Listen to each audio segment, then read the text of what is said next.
આ ગાય બાપુ નવીન છે કઈ? નવીનમાં તો એવું છે, આ માતાજીની પ્રસાદી છે.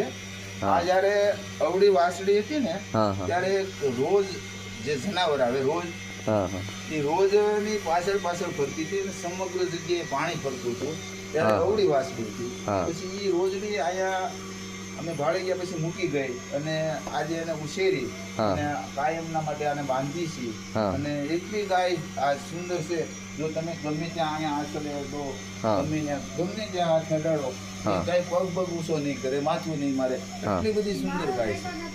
હા એટલે આ વસ્તુ છે ને માતાજીની પ્રસાદી છે. હા. માં ખુદ છે, અમે એવું માનીએ છીએ હા. કે માં ખોડિયાર ખુદ અહીંયા છે અને આ ગૌશાળાની રખેવાળી કરે છે, ધ્યાન રાખે છે. આ હા. બધા જેટલા બેઠે ને માં ગાયું હા. એને બધાને પોગી જાય. હા છે કેવડી નાની છે, નાની છે યાર. પણ ટૂટિયા શીખે એની સામે ન ચાલે. હા આવી ગા છે આ.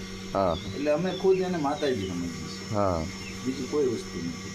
આવો અહીંયા આવા બધા પુરાવા પડ્યા છે હા. માતાજીના મંદિરમાં. હા અને આજે તમે હિસાબ તો કરી લો, અવડો મોટો આશ્રમ, ક્યાંય લેવા જવું નહીં, કોઈને કહેવું નહીં, માંગવું નહીં, ફાળો નહીં, ફંડ નહીં. હા હા એટલે આ બધું એની થકી આ બધું હાલી ગયું છે. હા અને આ સુંદર આશ્રમ તમે જુઓ છો, કોઈ વગર પૈસે બનેલો છે. હા હા પૈસા હોય તો આખી દુનિયા બધું બનાવી શકે. હા અહીંયા વગર પૈસે જે વસ્તુ પ્રાપ્ત થાય છે હા એ અમે માનીએ છીએ કે આ ગુરુ મહારાજનું તપ છે.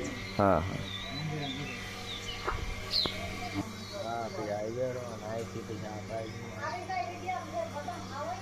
હા એમ. હા એક લઈ લેવી શેડ.